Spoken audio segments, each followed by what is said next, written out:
there's dirt on my hands.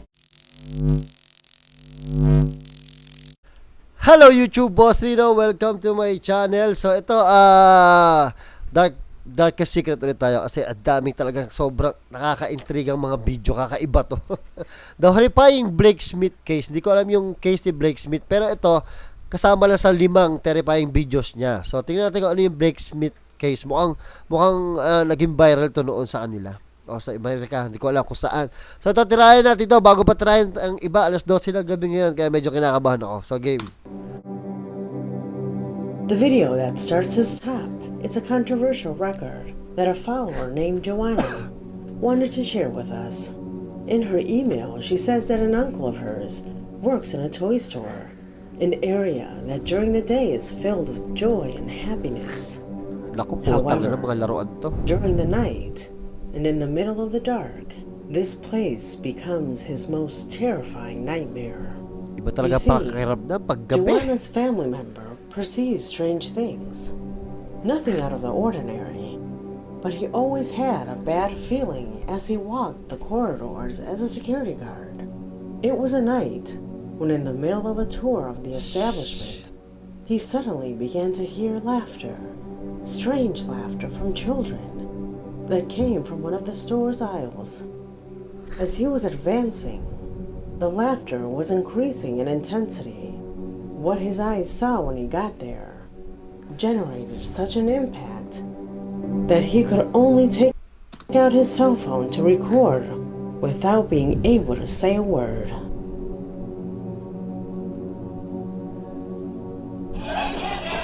Shit, o nga no. Oh! May natawa.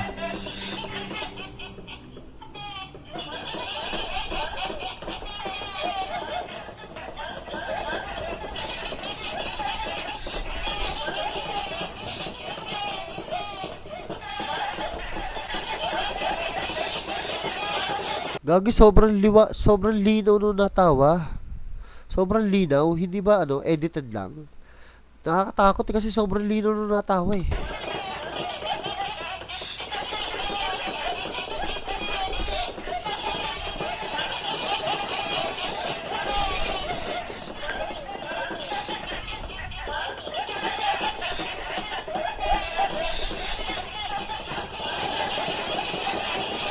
Oh, tumagalaw pa yung laruan na isa. Ay, shit. Huwag ganyan, tol. Gabi na. Oh, putang ina mo.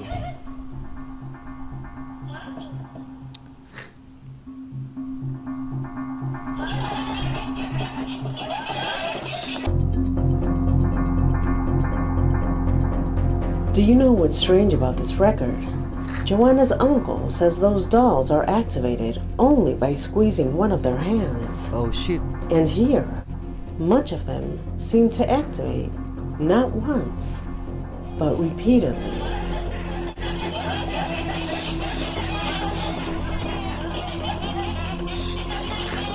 Uy, marami pa na nagalaw, hindi lang yung isa. He even assures that during that night, he thought he heard a recording that those dolls do not have. During the day, he tried to squeeze the hand of that toy without being able to replicate that part.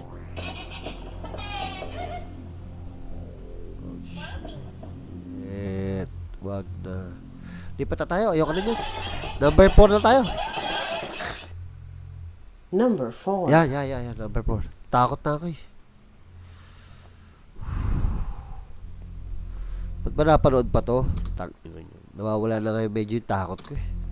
It has always been said that during the night, you must have greater awareness when driving, that your senses must be more alert to any unforeseen event. Events that can be of any kind, including those of a paranormal nature. This is what happened to a man who was traveling late at night on the highway in Japan.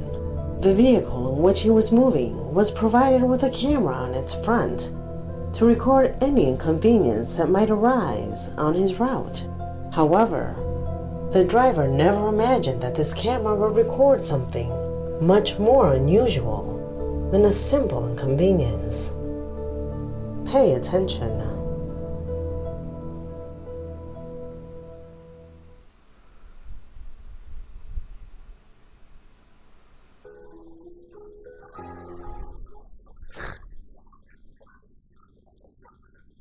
Kinakabahan ako.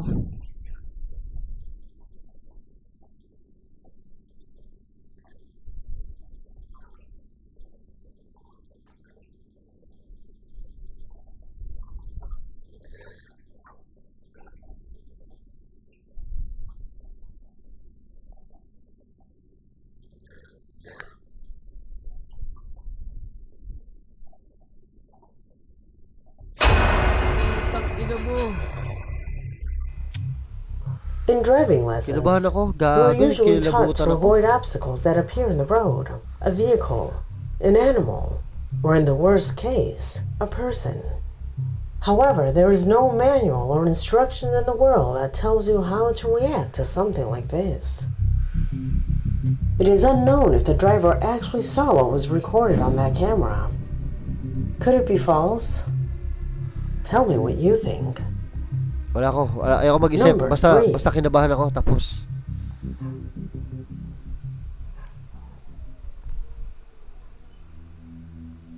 The video that lies in this position came into my possession thanks to a follower who wanted his record to not be forgotten. He believes that in his video, something paranormal happens. Let's take a look. It all happened in a small town in Guatemala. An inexplicable fire spread throughout the market. An incident that was of such magnitude that, according to reports, it unfortunately reduced the enclosure completely to ashes. Our follower recorded simply because it was the biggest fire that he had ever seen in his life. What is captured here happened completely by accident.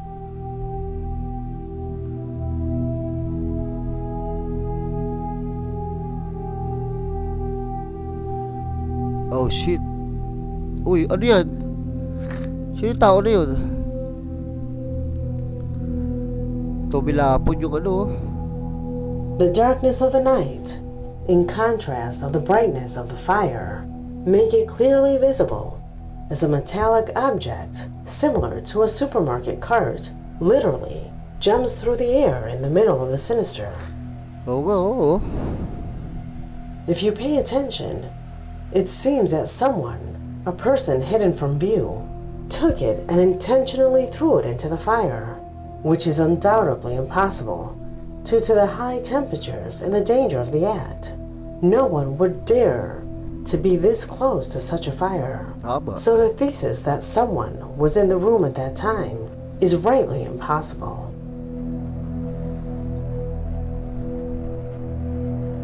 Could it be perhaps an explosion inside? But what kind of explosion affects only one object, and with such force? Do you have a reasonable explanation for what happened Wala here? talaga, parang dinampot tapos ibinato. Huwag ka nga dyan, gumagalaw kay. Number 2.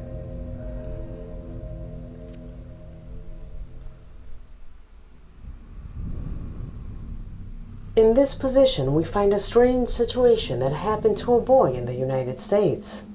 The boy you see on the screen gave his name simply as Blake. A young man who, if you saw him on the street, would go completely unnoticed. However, some time ago on his YouTube channel, that had no more than 200 subscribers, began to gain more and more public due to a disturbing phenomena that he began to experience. One day, he felt strange sounds coming from his basement. Vulnerability and fear immediately took over him. However, his curiosity was greater, managing to go down to the dark basement and recording what you will see now. Tangina, hindi mo ako mapapababa dyan talaga. Kahit umaga.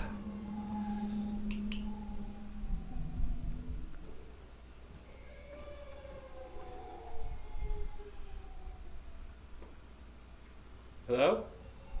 Shit, nakakakabalin. Tek!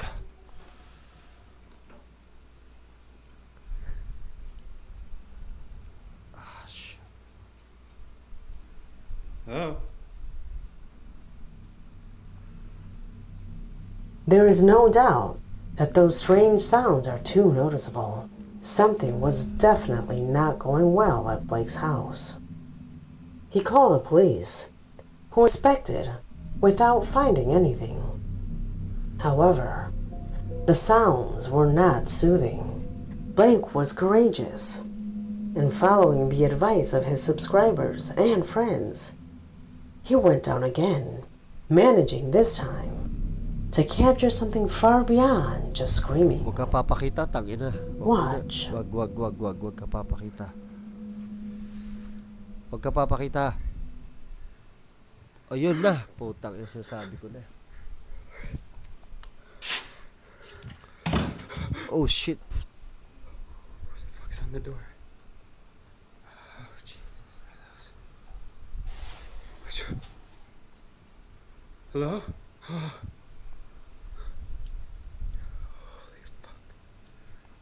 Buksan mo kasi ilaw, anak ng puta ka eh. Fuck, that's too much for me. Too much for me. Jesus, Jesus, Jesus, Jesus, Jesus.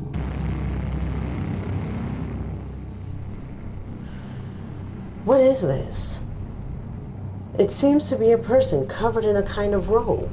Leaving the paranormal aside, Blake made the right decision and did nothing more than escape from there, verifying incidentally that he was never alone at home. Takot na ako. I will put light effects to see if you can distinguish him more clearly. Ah, shit. Tama na. Number 2. Tama na yan. Put yourself in his shoes. Imagine what you would have done. He spent several nights with noises, but no object had been lost. That was not a criminal. If it were to be a real person, what was he doing at his home? What was he expecting? Kung ako yun, yung sa sementohan ko yung buong basement. Para wala ng basement. The last video that was uploaded to his account shows some children recording a supposed ghost moving things. Oh shit. This last video was uploaded more than a year ago. We have never heard from Blake again. Patay. Yes, Number 1. Ayun, number 1 na. Thank you, number 1 na. Ah, hirap ng ganito talaga. And the footage that crowns this top is, according to some, the most tangible proof that completely prohibited experiments are carried out in Russia, while for others, it is simply a montage. Let's see. It has always been said that in Russia's state apparatus is so powerful that it is practically impossible for secret information to leak through the networks.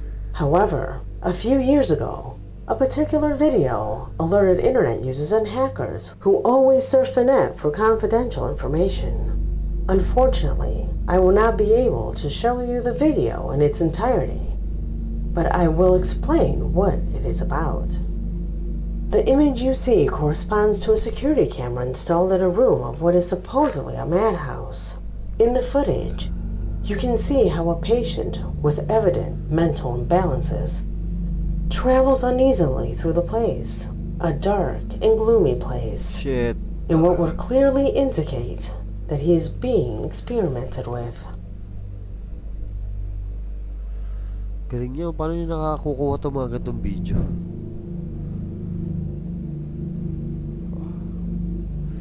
Dumi nung kama. Payat-payat The na. record is incredibly disturbing, Oh shit. especially if we look at this final image, in which the subject seemed to levitate by itself. A video that at first glance seems to be taken from the most disturbing horror movie, which is why many claim it would only be a montage. However, to this day, this clip remains a mystery. I hope you like this video, because we have come to an end. Buti natapos na. My name is Leonor Clay, and this was The Darkest Secret. Sorry wala yata ako masyadong na-react ha. Nanood lang ako. Natatakot ako eh. Hindi ko alam bakit. Natatakot ako. Halata ba? Natatakot ako eh. Wala akong masabi. Kung hindi ako masyadong takot, ang dami ko nasabi siguro. Kaya lang wala eh. Natatakot ako eh. I don't know kung bakit. Ba't ako natatakot? Pero ang galing talaga nung ang galing talaga niya. Sobra. Tamo, tinanggal ko to. Hindi pa ako tapos. Pero ang galing talaga ng Darkest Secret. Iba yung mga video niya. 'Di ba? Parang mga hinuhukay sa baul, mga video, no? Galing. So ayun, maraming salamat sa panonood. Sana nag-enjoy kayo kahit wala akong masyadong reaction. Puro takot lang. At yun, maraming salamat sa panonood. Hanggang sa muli. I came from the mud. There's dirt on my hands.